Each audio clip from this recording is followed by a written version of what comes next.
दोस्तों, आज फिर से आपके लिए मैं ऐसा एक वीडियो लाया हूँ और ऐसे एक शख्स की आपसे मुलाकात करवाता हूँ कि जो सातपुड़ा पर्वत के अंदर अपने पारंपरिक तरीके से जो जड़ी बूटी के नॉलेज और जड़ी बूटी का इनका ज्ञान, जीवनी वनस्पति, आज का माहौल और आज के माहौल में आज दुनिया में देख रहे कि कैंसर की क्या तरीका है और कैंसर कितना अपना रूप धारण बड़ा कर चुका है। तो जो वैद्य हजारों उनके परंपरागत से जो चिकित्सा कर रहे हैं, वो चिकित्सा कैसे करते हैं, क्या करते हैं, उस पर कौन सा उनका स्टडी है, वो अपन आज इस वैद्य से मिलने वाले हैं। तो अपन चलो वीडियो स्टार्ट करते हैं। और आप पहली बार अगर वीडियो देख रहे हैं तो ज़रूर लाइक और सब्सक्राइब करें। बहुत बढ़िया कंसेप्ट आपके लिए लाया हूँ मैं। देखिए, चलो वीडियो स्टार्ट करते हैं। मध्य प्रदेश के सातपुड़ा पर्वतरांगा में जो छोटा सा गांव है छिंदवाड़ा डिस्ट्रिक्ट में का, वहाँ के जो वैद्य है श्री रमेश जी, तो इन रमेश जी से हम आज कुछ वार्तालाप करने वाले हैं। वैद्य जी प्रणाम। तो आप पारंपरिक वैद्य हैं। आपकी कई पीढ़ियाँ वैद्य जी, आपकी कई पीढ़ियाँ जो है रुग्ण सेवा पारंपरिक तरीके से जो जंगलों में के पहाड़ों में के जो दवाइयाँ है, वनस्पति है, उनसे करते आ रहे हैं। तो आपको वो परंपरा विरासत में मिली है। तो आज के परिवेश में तो रोग बढ़ रहे हैं। जैसा हमने देखा है कि जो लाइफस्टाइल है उसमें डिस्टर्बेंस करने वाले, मतलब व्यत्यय निर्माण करने वाले कुछ चीज़ आ रहे हैं। इसमें शुगर है जो अपना सरलता से जीवन जीने में अपने को बाधा निर्माण करते हैं, थायराइड है, और ऐसे बहुत सारे बीमारियां जो बढ़ रहे हैं, उसके बारे में आपका क्या मत है? देखिए बंधु, वर्तमान की आधुनिक चिकित्सा और हमारी वैदिक चिकित्सा, पुरातन चिकित्सा, हमारी चिकित्सा चरक के पास से शुरू होती है।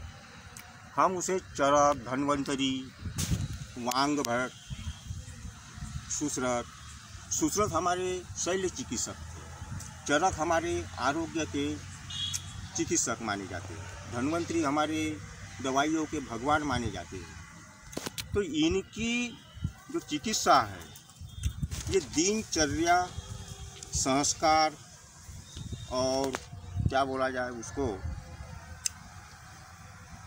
नियमावली, तो हमारी पुरातन चिकित्सा नियमावली में बंधी है। और ये वर्तमान की जो चिकित्सा है, भौतिक चिकित्सा है। तो हमारे शैल्य चिकित्सा, जिसे फादर ऑफ सर्जन बोला जाता है, फादर ऑफ सर्जरी सुश्रुत को माना जाता है शैल्य चिकित्सा में। और चरक को क्या बोलते हैं, बात अपनी ये उधर जो भी रोग होते हैं उनको माना जाता है। वांग भट्ट हमको क्या बोलते हैं, जीने का तरीका सिखाते हैं, सूत्र बताते हैं, जीने के नियम बताते हैं, खान पान बताते हैं। और ये आधुनिक चिकित्सा जो है, जिसके जनक, तो आधुनिक चिकित्सा के जनक हिप्पोक्रेटस माने जाते हैं। तो हिप्पोक्रेटस की चिकित्सा क्या है, किसी भी शरीर का जो भी अंग सड़ गया हो उसको निकाल के फेंक दो। लेकिन हमारी चिकित्सा, पारंपरिक चिकित्सा, पुरातन चिकित्सा क्या कहती है, कितना भी असाध्य रोग हो उसके पीछे हाथ धो के भिड़ो और उसका उपचार करो। तो ये जैसे काट के फेंक देना, शरीर का कोई भी अवयव काट के फेंक देना, ये कहाँ तक उचित है? चिकित्सा हो सकती है। हमारे आयुर्वेद शास्त्र जो है वो आखिरी तक के उसका उपचार करते हैं, लेकिन सफलता मिलती है। अब उदाहरण के लिए भगवान ने हमें जो शरीर दिया, जो अवयव दिया है, तो उसको तो ठीक किया जा सकता है, काट के फेंकने की क्या जरूरत है? जो निरर्थक सर्जरी हो रही है उसको टाल जा सकता है। और जिसको सही में सर्जरी करनी है सिर्फ उसी को ही सर्जरी माना जाएगा। जिसका मतलब है कि कोई चीज़ ऐसी है कि वो बिना सर्जरी भी ठीक हो सकती है, पर ध्यान के अभाव के कारण वो हर बीमारी को सर्जरी से, मतलब जो सर्जरी लायक है उसको हर बीमारी को आवश्यकता है। जैसे किसी की हड्डी टूट गई, उसको जोड़ने के लिए तो परंपरागत जैसे चिकित्सा होती, जैसे आपके दादाजी करते हैं, तो उस टाइम में भी तो सर्जरी तो इतना था नहीं। तो लोग कैसे ठीक होते थे? जो सर्जरी लायक जो भी केसेस आते हैं वो कैसे ठीक होते थे? तो उस वक्त उस प्रकार की वनस्पतियाँ अवेलेबल थी। उस प्रकार को विधिवत बनाया जाता था, नियमानुसार उसको सेवन करने के लिए समय अनुसार उसे दिया जाता था। हर किसी दवाई का समय अलग होता है, सेवन करने का, भोजन का समय अलग होता है, नहाने धोने का समय अलग होता है। तो ये कुछ बातें हमारी संस्कृति से जुड़ी हुई है। आज विदेशी संस्कृति को हम ग्रहण कर रहे हैं। अब देखिए, यूरोप बहुत बड़ा डेवलप देश माना जाता है। विश्व में सबसे बड़ा अगर कोई डेवलप कंट्री है तो विश्व में उसे माना जाता है। लेकिन फिर भी तो विश्व में सबसे अगर कोई सुंदर देश होगा तो हमारा भारत देश है। अब इतना बड़ा यूरोप देश है जहाँ पे 8 महीने सूर्य नहीं निकलता है, -डिग्री से वहाँ पे तापमान होता है, उन्हें जीवनीय द्रव्य नहीं मिलते, और वो हमारे भारत में आके हमारे जो यहाँ का आयुर्वेद जो विज्ञान है इसके ऊपर सीख कर जाते हैं और पैटर्न बनाकर हम ही को बेचते हैं। तो संपदा जो है तो हमारे भारत देश की तो है ना, तो क्यों ना हम उसको ग्रहण करें। अब विदेशियों के द्वारा आए गए प्रोडक्ट हमें मान्य है, लेकिन हमारे यहाँ ऑलरेडी जो दवाइयाँ रोड के ऊपर, नालियों के किनारे, जंगलों में, इधर उधर शहरों में हर जगह अवेलेबल है। हम उसको क्या बोलते हैं, हम उसको जान नहीं रहे। हाँ, मतलब जैसा पीढ़ी और पढ़ाई, इसका जो अभी जो परिणाम देख रहे हैं कि लोग जो वनस्पति उसको एक्सेप्ट करने के लिए थोड़ा सा ज्ञान का अभाव है। तो जैसा अभी है, ठीक है, तो आप जैसे बात कर रहे थे कि भाई पहले ऐसी दवाई उपलब्ध थी, तो आज क्या सिचुएशन है? आज के देखिए, मैं शुरू से बोलता हुआ आपसे अच्छी बात करूँगा आपसे, और बात मैं व्यवहारिक, वैज्ञानिक और वैचारिक करूँगा। किसी भी बात का परिणाम बिल्कुल वैज्ञानिक होना चाहिए आज के युग में। लेकिन वो कब होगा, जब आप उसका विचार करोगे, वैचारिक क्षमता, उसको व्यवहार में लाओ। व्यवहार में लाओगे तो वैज्ञानिक प्रमाण आपको दिखाई देगा। अब देखिए, सबसे पहले क्या होता है, आदमी यहाँ उठता है तो शरीर के अवयव का कार्य करने का एक समय है। और मनुष्य का जो शरीर जो है, जो बॉडी है, ये पूरे सृष्टि का एक अणु मान के चलो। जो ब्रह्मांड में जो घट रहा है वो शरीर में घट रहा है। तो ब्रह्मांड में बिल्कुल प्रकृति के नियमों के अनुसार चल रहा है। यहाँ बहुत बड़ा प्रश्न खड़ा होता है, अध्ययन अगर किया है तो मैंने खड़ा होता है, आप भी एक संकोच में पड़ गए होंगे। तो ब्रह्मांड का एक स्वरूप है, एक अंश है, एक अणु है। तो ब्रह्मांड तो बिल्कुल नियमित गति से चल रहा है। फिर मनुष्य की भी तो उस तरह से जो रचना बनी है, तो इसको भी तो नियमित ढंग से चलना चाहिए। फिर यार रोग क्यों घुसा, ये एक सवाल पैदा है। क्यों घुसा रोग? भाई दिन हो रहा है, रात हो रही है, सब हो रहा है, दोपहर हो रही है, नहा रहे, धो रहे, खा रहे, अभ्यास कर रहे, पढ़ाई कर रहे, पर्यटन कर रहे, घूम रहे, सब कर रहे, अनुभव एकत्र कर रहे, फिर भी हमारे शरीर में रोग क्यों घुस रहा है? हम पाश्चात्य संस्कृति और पाश्चात्य भोजन को हमने ग्रहण करना आरंभ कर दिया है, जो हमारे लिए अयोग्य है। अब आप बोलोगे कैसा अयोग्य, कैसा? क्योंकि हम सड़े हुए वस्तुओं को खा रहे हैं। हिंदुस्तान में 125 प्रकार की सब्जियां बनती है, अगर बनाना चाहो तो। इतना माने अपने यहाँ पे आयुर्वेद है, तो 125 में से हमारे शाम के भोजन में प्रोटीन युक्त, फाइबर युक्त, विटामिन युक्त सब्जियां तो हमारे मार्केट में रात दिन मिलती है। हम उसको ग्रहण नहीं करते। क्या खा रहे हैं हम? सड़ा हुआ पाव, रोटी।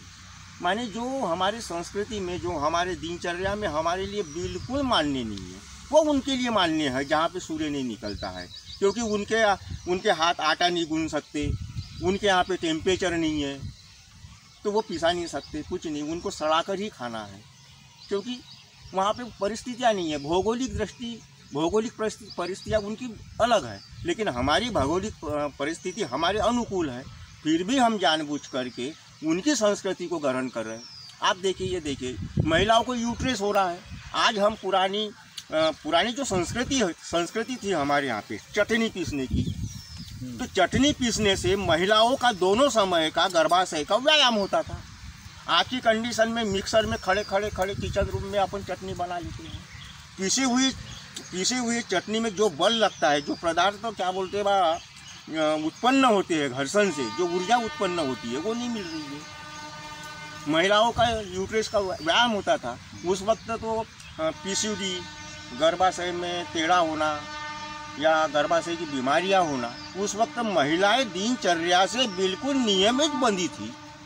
उनका व्यायाम होता था, पानी से कुओं से पानी खींचना, उनका छाती का व्यायाम होता था, पेट का व्यायाम होता था, पैरों की नस नाड़ियों का व्यायाम होता था, शुद्ध घानी का तेल हुआ करता था। और आज रेडीमेड क्या बोलते हैं, बस चलते चलते हम 10 दिन का जला हुआ तेल खा डालते, कोलेस्ट्रॉल बढ़ता है, पेट में अनाज सड़ता है, पचता नहीं है। ये सारा व्यवधान जो हम अब उत्पन्न किए हमने हमारे लिए, तो स्वयं ही हमने रोग को जन्म लिया है। तो अभी जो लाइफस्टाइल है अभी फिलहाल, इसे हमें चेंज करना पड़ेगा। अगर नहीं करते हैं चेंज तो मृत्यु के द्वार खुले हैं। तो फिर भी ऐसी ही सिचुएशन में अगर कोई चाहता है कि हम तंदुरुस्त रह सकें, तो क्या केवल आयुर्वेद से ये संभव है? ये सारी बातें आयुर्वेद से संभव है। आयुर्वेद असंभव पसंद करता ही नहीं है। अगर असंभव आयुर्वेद अगर क्या बोलते हैं पैर टिक देता, सर जमीन पे टेक देता, तो आज से 10,000 वर्ष पहले जो ग्रंथ लिखा गया तो वो परंपरागत आज यहाँ तक नहीं आता। इतने बड़े बड़े रिसर्च स्कॉलर और वैज्ञानिक पैदा नहीं होते। तो ये हमारी संस्कृति की धरोहर है। तो कोई अगर समझो व्यक्ति है जो भी इस लाइफस्टाइल की वजह से अगर बीमारी से ग्रसित हुआ है और वो नहीं चाहता है कि मैं मेरी लाइफस्टाइल चेंज करूं, हाँ, तो फिर भी हम उनको आयुर्वेद से कैसे करें? हाँ, वो नहीं चाहता ठीक होना ना, वो ठीक होना चाहता है, हाँ, पर लाइफस्टाइल चेंज करना नहीं चाहता है। लाइफ स्टाइल चेंज नहीं करना चाहता। देखिए, कुछ रास्ते स्वयं को निकालना पड़ता है। अब आप बोलोगे कैसे? अब आपकी एक मजबूरी है शिफ्ट ड्यूटी करना, यही बोल रहे हैं ना।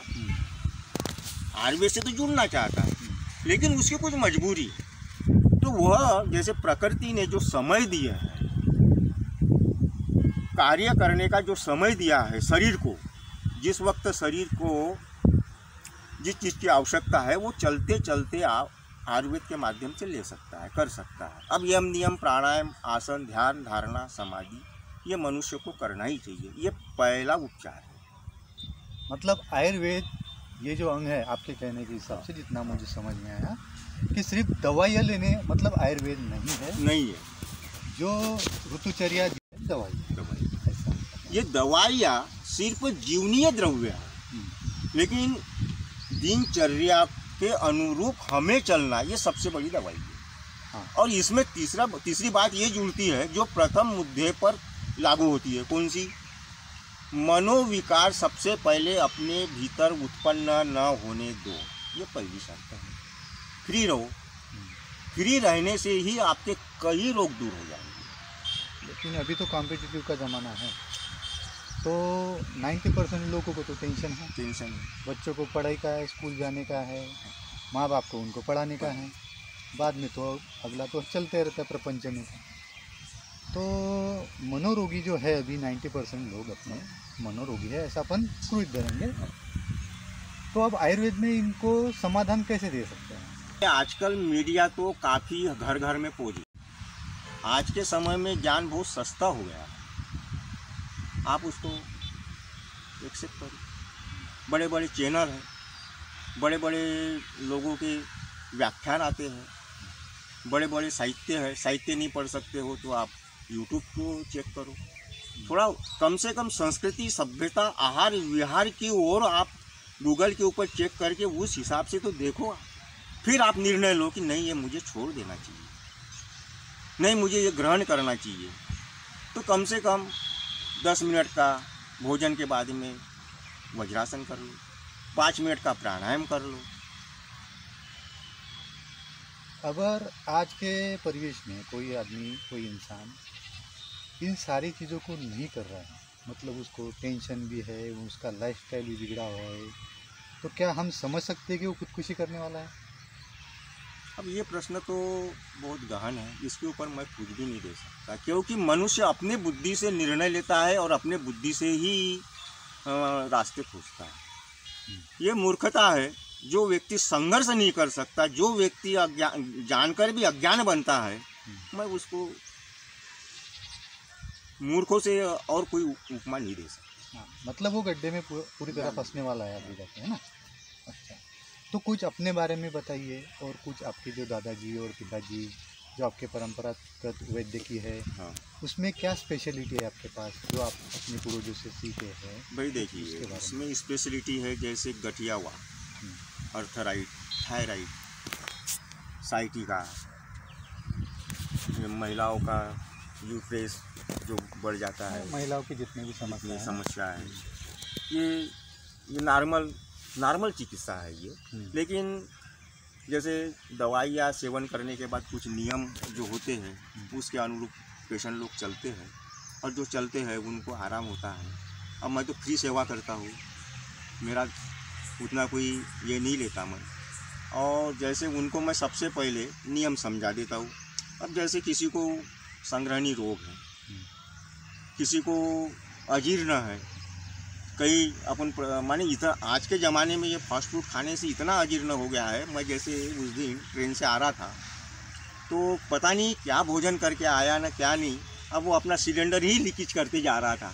माने इतना उनका जाटर मंद हो गया है, और लोगों को वो बीमारी नहीं लगती, अर्थात वो बहुत बड़ी बीमारी है और विकराल रूप लेने वाली है, आगे लेने वाली। लेकिन लोगों को है ना हैबिट हो गई, जैसा अपन सहने की आदत हो गई। अपन समाज में देखते हैं कि सब लोगों के पेट ऐसे बड़े हुए हैं, तो अपने को लगता है कि ऐसा ही है, वो बीमारी नहीं है। अच्छा, ऐसा है। लेकिन वही चीज आगे चल के एक बहुत बड़ा घृणित रोग को जन्म दे रहा है, जन्म दे चुका है उसने। लेकिन उसको मैं भगवान से हाथ जोड़ता हूँ कि वो लोग उसको सद्बुद्धि दे और वो उपचार की ओर बढ़े। और उपचार की पद्धति ये चरक संहिता में वांग भट्ट ने इतनी सरल बताई है, कुछ नहीं ये लेना है और वो करना है, कुछ नहीं 5 नियम भर पाल ले, उसका जीवन धन्य हो जाएगा। अब जैसे मैं आपसे बोलते बोलते छूट गया था, जाटर को अगर जो जिंदा रखेगा, जो जितना तीव्र रखेगा, उसको कभी बीमारी नहीं होगी। जैसे हमारे अध्ययन में आया है और हम इसी बात का हम पालन करते हैं, 4 बजे से ब्रह्म मुहूर्त होता है, उस वक्त ऋषि लोग उठ जाते हैं, साधक लोग उठ जाते हैं, अपना मल त्याग के मंजन वंजन करके अपने प्राणायाम के लिए बैठ जाते हैं, अपना प्राणायाम करते, कोई ध्यान करते, कोई मेडिटेशन करते हैं। वो उनके लिए कितना फ़ायदेमंद होता है उसका अनुभव वही कर सकते हैं, हम नहीं कर सकते। जो करता है उसी को अनुभव होता है। तो 4 बजे से लेके 6 बजे तक के वह ऐसा खतरनाक समय होता है कि उस वक्त हृदय कार्य करता है। शरीर के अवयव की कार्य करने की अलग अलग घड़ी होती है, अलग अलग समय होता है। तो उस वक्त आपने देखा होगा, उसी वक्त अटैक आने की संभावना उसी वक्त बनती है। हृदय रोग, हृदय घातक उसी वक्त क्या बोलते भाई एक्टिव होता है 4:30 बजे। फिर उसके बाद वह होता है 6 बजे तक के समय। उसके बाद में जाटर अग्नि प्रदीप्त होती है। तो उस वक्त हम क्या करते हैं, हमारी शुरुआत हाथ पैर धोने से नहीं, पानी से नहीं, हमारी शुरुआत होती है बेड के ऊपर पावरोटी से। जबकि उस वक्त क्या चाहिए, हमारी जाटर अग्नि प्रदीप्त हुई है तो उस वक्त हमें भरपेट खाना चाहिए, भरपेट नाश्ता चाहिए, ताकि अग्नि जो प्रज्वलित हुई है उसको क्या शांत करने के लिए हमें कुछ न कुछ आहार चाहिए ना, जो सुपाच्य हो, श्रेष्ठ हो, जिससे ऊर्जा मिले, बुद्धि का विकास हो, शरीर का विकास हो। पाव रोटी सड़े हुए पदार्थ से हमें ऊर्जा मिल सकती है क्या? हमारे आयुर्वेद में लिखा है कि 6 घंटे के ऊपर बना हुआ भोजन करना निषेध है। और जहाँ सूर्य का प्रकाश न हो, वायु का स्पर्श न हो, ऐसे जगह अगर भोजन बनाया जाए बंद कमरे में, तो वो जहर से बढ़कर जहर हो सकता है। ये हमारी संस्कृति में लिखा है, हमारे आयुर्वेद में लिखा है।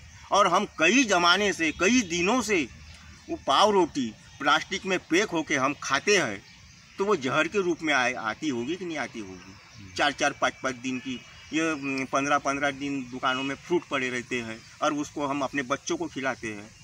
फिर बोलते हैं हमारे बच्चों को खून जा रहा है, बाबासीर हो रहा है। तो हमारी जाटर अग्नि को हम गंदा कर रहे हैं, उसको जानबूझ के बुझा रहे। वो एक समय जाटर अग्नि का हो गया। दूसरा समय यह है, उसके बाद में फिर हमारी अग्नि, जैसे इधर तुरंत खा लिए, तुरंत पानी पी लेते हैं, तुरंत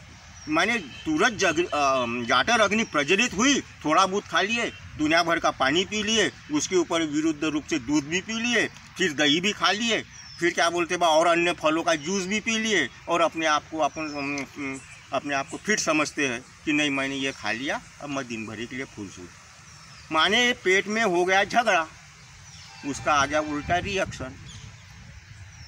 10 कदम नहीं गए तो पेट को हाथ ठोकेंगे, पीछे से अपना पिछवाड़ा देखेंगे कि साली गैस नहीं निकल रही है, बदहजमी हो गई, फिर भी वो सह रहा है तो उससे एक एसिडिटी बन रही है। तो रोग को कौन जन्म दे रहा है? डॉक्टर दे रहा है, वैद्य दे रहा है कि माँ बाप दे रहे हैं? हमारा आहार और हमारी दिनचर्या, हमारा लेने का सिस्टम अलग हो गया है। तो ये हमने पाश्चात्य संस्कृति को ग्रहण की है। मतलब अगर अभी निरोगी रहना है तो पहले अपना दिनचर्या में सुधार लाना है। शरीर के अवयवों का कार्य करने की गति और उनका नियम के अनुसार हमारी रसोई को सेवन करना, ये पहला नियम। अगर उससे बाद भी अगर कुछ फर्क नहीं गिरता है स्वास्थ्य में तो फिर आयुर्वेद की जो वनस्पति है उसको ग्रहण करो। उसको ग्रहण करो। तो ये 2 अंग हो गए। एक पहले दिनचर्या सुधारना है, अगर उससे फर्क नहीं गिरता है तो फिर सपोर्ट के लिए दवाइयाँ लेना है। लेकिन अभी ऐसा हुआ है कि कुछ भी प्रॉब्लम होता है तो 100% दवाइयों के भरोसेपन है, तो ये गलत है। ऐसा है ना। लेकिन इतना अच्छा है कि हमारे आयुर्वेद में इतनी बड़ी सुविधा रखी है नए वैद्यों के लिए, पुरानी वैद्यों के लिए, या वर्तमान में जो चलते फिरते सेवारत वैद्य है, कोई भी दवाई उनको लिख के दे दे या खिला दे तो उनको रिएक्शन नहीं होता। तो ये हमारे आयुर्वेद ने हमारे लिए इतनी बड़ी सेफ्टी रखी है, तो ये हमारे लिए धन्य है। लेकिन एंटीबायोटिक कोई भी गोली, थोड़ी सी उनकी एमजी पावर जिसको बोलते हैं, अगर थोड़ा सा भी कम ज़्यादा हो गया तो त्वचा एलर्जी हो जाएगी, सर्दी हो जाएगी, या तो फिर क्या बोलते हैं चक्कर आ जाएगा, या वो बेहोश हो जाएगा, वमन होगा, या तो फिर टट्टी लग जाएगी, माने विरेचन हो जाएगा। जानबूझ के इतना माने खतरनाक इसमें है। वो एंटीबायोटिक को वही फॉलो कर सकता है जो उसका स्पेशलिस्ट हो। लेकिन आयुर्वेद को तो एक साधारण आदमी भी क्या बोलते वाला फॉलो करता है, उपचार ही कर देता है चलते चलते। तो इतनी बड़ी सुविधा है हमारे पास, फिर भी आज का भौतिकवादी युग में भौतिकता ग्रहण करने वाले नहीं समझ रहे। और मैं समझाने के लिए अभियान निकाला हूँ और मैं वाडेकर साहब से जुड़ा हूँ। तो अभी आप तो वैद्य जी, जाते जाते एक लास्ट क्वेश्चन है आपसे कि आपका जो नॉलेज है और जो आपने इतने सालों के अध्ययन से जो नॉलेज लिया है और जो पीढ़ी दर तो नॉलेज है सब मिला के, तो आप आने वाली पीढ़ी के लिए आपका क्या संदेश है? आने वाले पीढ़ी के लिए मेरा एक दिन स्वर्णिम संदेश मेरे विचारों से, और हमारे डॉक्टर मित्र जो है वाडेकर, हमने तो अब ठेका ही ले लिया मान के चलो। नए पीढ़ी को उनका बौद्धिक विकास के लिए ब्राह्मीकल्प, उनके दिनचर्या में सुधारना, उनको आयुर्वेद क्या है ये सिखाना, जगह जगह जाके क्लास लेना, स्कूलों में जाके बच्चों को समझाना, माँ बाप के घर जाके समझाना। जो रोगी मिला है तो उसके रोग का, बच्चे के रोग का उसी उम्र में, उसी अवस्था में उसका रोग वहीं ख़त्म करके उसका पुनर्जीवन हमारे विचारों से, हमारी दवाइयों से, आयुर्वेद की दवाइयों से, मेरी दवाइयों से नहीं, हमारी दवाइयों से नहीं, आयुर्वेद की दवाइयों से उनका रोग उसी उम्र में उसी जगह ख़त्म करके नया जीवन उसे दे करके आयुर्वेद की ओर उनका दिमाग माने आकर्षित करना है। और हमें नई पीढ़ी को पुरानी संस्कृति में जो गुरु परंपरा जो थी उस माहौल में ढालना। लेकिन अब इसका मतलब ये नहीं है कि हम गुरु परंपरा तो जंगलों में ले जाके हम कुटिया बनाएंगे, आश्रम बनाएंगे, वहाँ बच्चों को रखेंगे, नहीं, ऐसा नहीं है। माने आधुनिक युग में, आधुनिक घर में आधुनिक ही विचारधारा होगी, लेकिन शास्त्र माने पुरातन संस्कृति, पुरातन सभ्यता, पुरातन संस्कार, गर्भ संस्कार, बाल संस्कार, ये हम उनको सिखाएंगे। तो ये है वैद्य रमेश जी, जो मध्य प्रदेश के छिंदवाड़ा ज़िले में इनका वास्तव्य है। सातपुड़ा के कुशी में इनका घर है और इनका जो नॉलेज है इतने सालों का, इनके परंपरागत जो वैद्यकीय इनके घर में चली आती है, इनका हमने थोड़ा सा अभी एक थोड़ा झलक देखा है। आशा करते हैं कि हम अगली बार भी कुछ इनसे ध्यान लेंगे। अभी हम इन्होंने जो हमको नॉलेज दिया है उनके लिए उनसे शुक्रिया करते हैं। शुक्रिया वैद्य जी। तो देखो दोस्तों, हमने आज ये छिंदवाड़ा ज़िले के जो रमेश जी वैद्य है, इनके हम जाके इनके कुटिया से और इनके खुद सातपुड़ा में जाके इनकी मुलाकात लिया।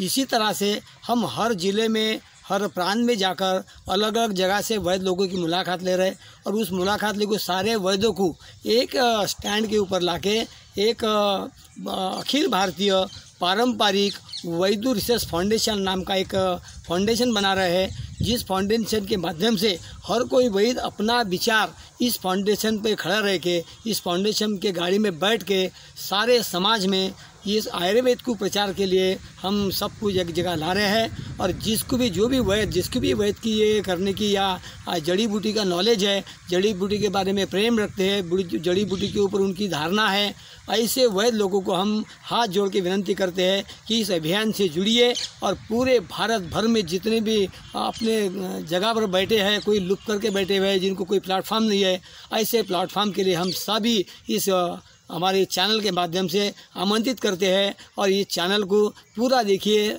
और लाइक, अगर सब्सक्राइब आपको अच्छा लगे तो ज़रूर करिए और भेजिए, जो वैद्य लोग हैं उनके पास तक ये संदेश जाए। धन्यवाद धन्यवाद धन्यवाद। बंद होता था लोग। हां तुम्ही करा सुरू।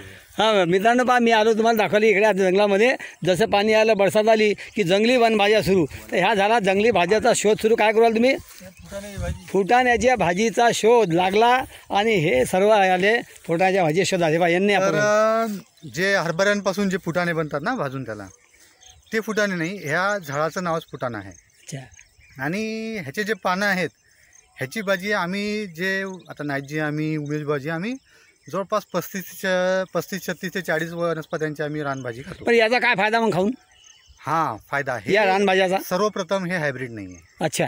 मेन कंटेंट आपण जेवढे 365 दिवस अन्न खातोय ना ते हायब्रिड आहे. हां, तर हे ओरिजिनल जेनेटिकली ओरिजिनल ओरिजिनल आहे, बिलकुल नैसर्गिक. ठीक आहे, नैसर्गिक. तुम्ही काय काढलं? फुटाणा काढला. किती दाखवा कसा आहे फुटाणा, त्याची उत्पत्ती कशी आहे, काय आहे. हे बा, हे फुटाण्याची भाजी मित्रांनो, पडितामध्ये भाजी येते फुटाण्याची आणि लागते बेहतरीन बिलतू. बरं, याची कशी बनवायची आहे? काहीच नाही. हे बघा, आता ह्याचे जे पानं आहेत ना, हे सिंगल पानं, मेथीची भाजी, हे पानं तोडायचे एक एक पान असं. हां. आणि ह्याचं तुम्ही मेथीच्या भाजीसारखी करायचं, थोडंसं शेंगदाण्याचं कूट टाका.